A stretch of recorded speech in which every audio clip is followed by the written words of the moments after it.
আসসালামু আলাইকুম। আমরা হলাম মাছে ভাতে বাঙালি। সাধারণত আমরা বাঙালিরা ভাত খেয়ে থাকি। ভাতের সাথে মুড়ি, মোয়া, চিড়া, খই আরও অনেক কিছু খেয়ে থাকি। এইসব কিছু আসে এই একমাত্র ধান থেকে। এই ধান অতি খরায় ফড়ে ধান, অতি বন্যায় বাসে ধান। এই ধানই হচ্ছে বাংলার কৃষকের প্রাণ।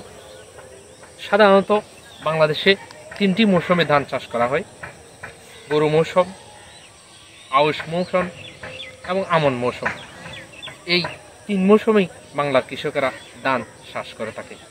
এই 3 মৌসুমে প্রায় হাজারো রকমের ধান চাষ করা হয়। একসময় ধান চাষ হলেও আমরা প্রায় সময় ধানগুলো দেখি বুড়ো জাতের, যেগুলো আমরা সাধারণত কৃষকরা চিনি ব্রি 28 এবং ব্রি 29।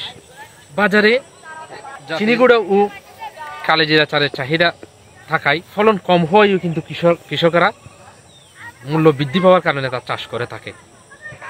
বাজারে মিনিকেট নামের চালের চাহিদা বেশি, কিন্তু আমাদের দেশে মিনিকেট নামের ধানের কোনো জাত নেই।